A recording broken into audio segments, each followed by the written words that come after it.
Hola, en este video vamos a hablar de características y definiciones que hay que tener en cuenta a la hora de empezar con microprocesadores y microcontroladores en específico. Cuando se habla de procesador, el concepto es muy amplio, por lo cual hay que limitarlo en el área de la electrónica. El ser humano ha sido el elemento primordial en la ejecución de muchas tareas en entornos industriales y comerciales. Cuando se quiso mejorar la acción que hace el ser humano para apoyarlo, potenciarlo, generar mayor seguridad, se desarrolló diferentes sistemas por medio de diferentes tecnologías. Primero un acercamiento mecánico y ha evolucionado con el tiempo a enfoques eléctricos, electrónicos y hoy en día en software de emular lo que hace principalmente el cerebro de supervisar, procesar y controlar. La emulación de esto es la definición genérica que se tiene de procesador. Cuando hablamos en específico hacia sistemas electrónicos, será la emulación electrónica de algunas de las actividades que hace el cerebro humano. Podemos encontrar el primer modelo del procesador electrónico si analizamos las compuertas. Por ejemplo, 6 de las compuertas fundamentales, donde una operación que hace muy sencillo el cerebro humano, por ejemplo en una compuertador, un ser humano, si ve que hay dos posibles estímulos y si se encuentra ante alguno de ellos dos, tomará una acción. Por ejemplo, si percibe que hay un calor muy alto que puede generar daños, ya sea en la mano derecha o en la mano izquierda, la decisión será retirar la mano. Entonces aquí vemos algo que el cerebro humano hasta inclusive lo hace de reflejo. Lo podríamos implementar de forma electrónica siguiendo este esquema. Las compuertas son algo muy sencillo, muy elemental, pero a partir de ellas se pueden hacer cada vez diseños más complejos, como por ejemplo la de un semisumador. A partir del diseño de las tablas de verdad, por medio de mapas de Carnot o el análisis directo de sumas de productos o productos de sumas, se puede llegar a este esquema. Y a partir de las dos entradas generar la suma y el acarreo, y cada vez llegando a estructuras que simplemente serán escalizables. A partir de este, que es un semisumador, se puede llegar a un sumador completo de un bit. A partir de un sumador completo de un bit se puede implementar el de 2 bits y así sucesivamente hasta llegar para variables de gran tamaño. Aquí vemos que es posible hacer cada vez sistemas más complejos a partir de esta idea básica de la unión de compuertas, lo que busca la lógica combinacional. Cuando se combinan estas diferentes operaciones, tanto aritméticas como lógicas, en un solo elemento donde se tiene el manejo de dos entradas en varias opciones, en casos especiales una única entrada, y todas ellas trabajando en paralelo, pero por medio de este elemento, solo de una de esos resultados va a dar la salida por medio de un selector binario. A esto se le conoce como una unidad aritmético-lógica y es la base para poder hacer muchas operaciones, haciendo su primer ejemplo de aplicación una calculadora, elemento que, como se pudo analizar, está basado en compuertas, con un análisis muy sencillo para describir la síntesis de todos estos componentes. Ya teniendo una ALU, que es la emulación de todas las operaciones aritméticas y lógicas, que en muchas operaciones el ser humano realiza muy rápidamente, ya se puede esto hacer por medio de sistemas electrónicos. Pero, aparte de esto, si se quiere hacer un sistema que emule de la forma más cercana al cerebro humano, no solo basta ejecutar con instrucciones. Algo muy importante en cualquier rutina, especialmente en automatización, es seguir un conjunto ordenado de operaciones, de instrucciones. Esta operación no la hace la ALU.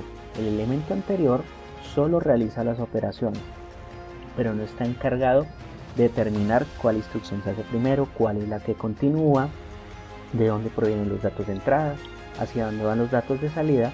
Eso será la función de otro elemento que es la unidad de control. Un elemento que, como su nombre lo dice, lo que busca es determinar de dónde provienen las entradas, qué operación se hace en el momento y qué se hace con el resultado y el orden sucesivo de las instrucciones. Finalmente, la implementación de una máquina de estados. ¿Cómo?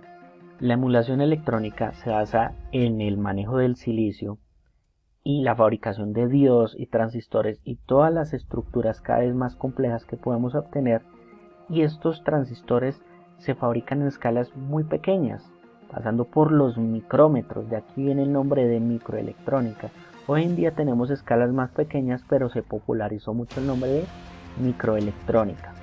Entonces de aquí vamos a encontrar que a esa escala de aquí va a tomar nombre el microprocesador, donde se tiene una unidad aritmético-lógica encargada de realizar operaciones y una unidad de control que determina el orden de ejecución de instrucciones, y el origen determina cuál dato se va a operar y qué hacer con el resultado y el orden de las instrucciones.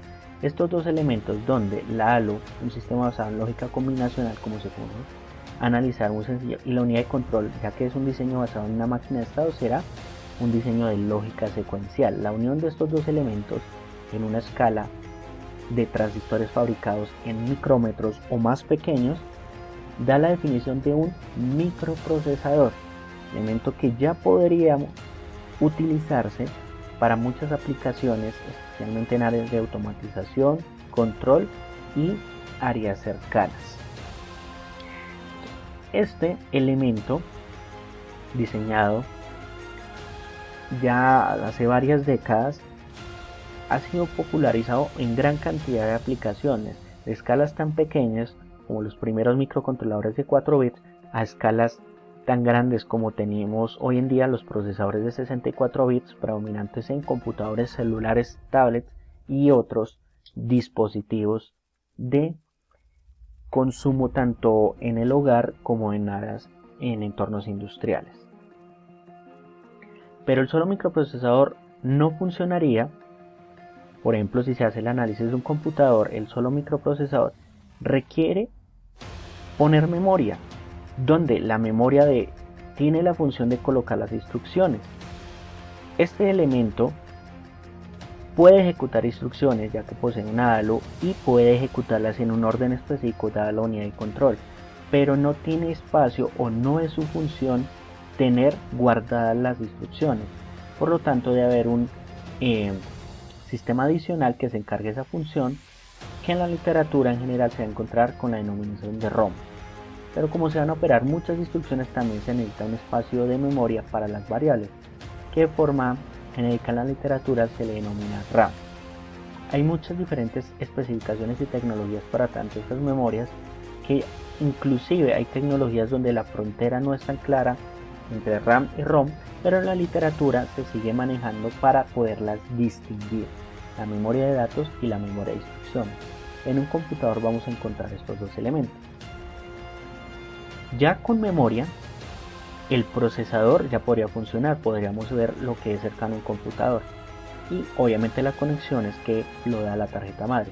Pero si no tiene conexión al exterior, no se puede conectar a un monitor, a unos parlantes, a un teclado, a un mouse, no serviría nada este sistema para que interactúe con el medio, para que ejecute señales determine señales de entrada y procese señales de salida.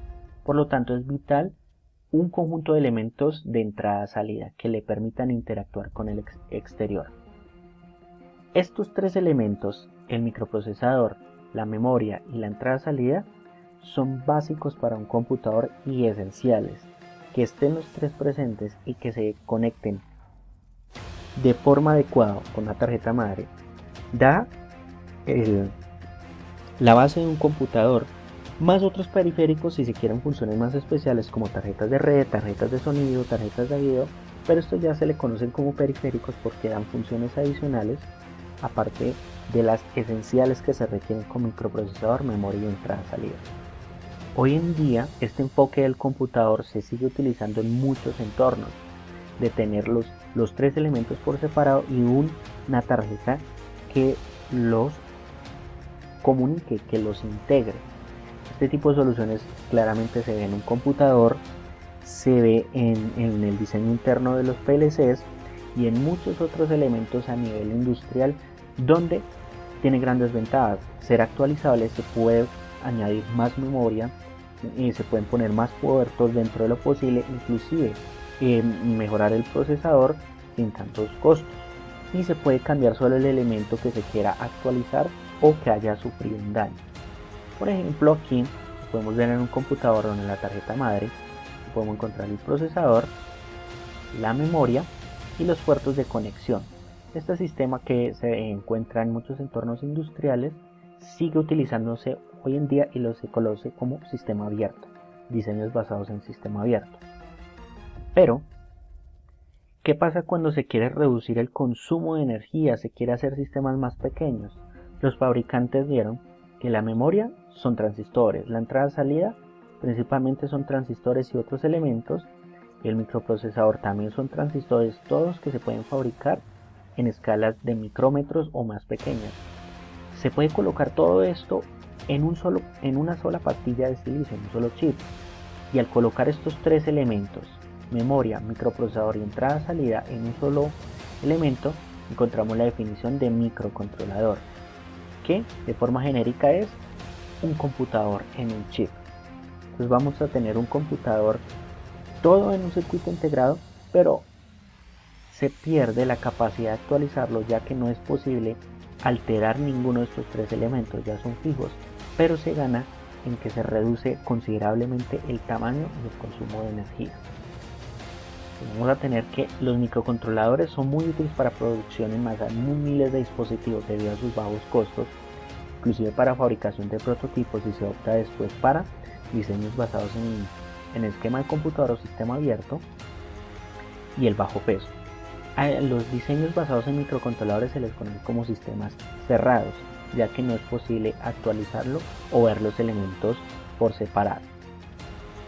Estos son los tres elementos esenciales y se les conocen como unidades funcionales, ya que son los pilares del funcionamiento del microcontrolador. Pero también no hay que olvidar que se requiere alimentación. Este sistema necesita energía. Para funcionar hay que observar el voltaje óptimo para el cual el fabricante diseñó este sistema. 5 voltios, 3.3 voltios, 1.8 voltios o 12 voltios podemos encontrar en el mercado. Y es necesaria una señal de reloj debido a la lógica secuencial que se encuentra en su interior. Cuando se diseñó los primeros microcontroladores, se vio cómo organizar estos tres elementos funcionales dentro de esta pastilla de silicio. Hubo dos ideas, una planteada en un grupo de investigación de la Universidad de Harvard, y de aquí viene el nombre de esta arquitectura, y otra en la Universidad de Princeton, pero en el cual participaba un matemático muy importante de la época, John von Neumann, y en honor a él tiene el nombre de esta segunda arquitectura, von Neumann. ¿Dónde?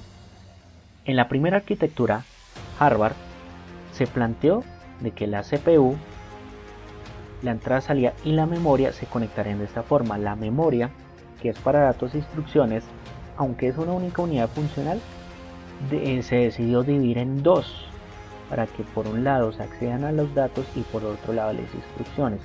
Dos buses de conexión independientes que permitirían acceder a las dos memorias de forma separada. En la arquitectura von Neumann se plantea un único bus de conexión, todo conectado por los mismos cables, los mismos conductores metálicos en el interior. Un único bus de conexión, y que la unidad funcional de memoria se considera como un único bloque, la ROM y la RAM apiladas como un único elemento. Tienen ventajas y desventajas cada una. La arquitectura Harvard, ya que permite acceder a las dos memorias de forma separada, es más rápida, permitiendo traer un dato y traer una instrucción bajo ciertas restricciones, pero el poder acceder a estas dos memorias permite un trabajo más rápido y permite mayor flexibilidad en cambios en cada una de estas memorias. La arquitectura von Neumann, al utilizar un único bus de conexión, ocupa menos espacio al final en la pastilla de silicio, y debido a tener un único bus de conexión y no dos, consume menos energía al requerir menos material conductor, observándose que cada arquitectura tiene ventajas y desventajas sobre la otra.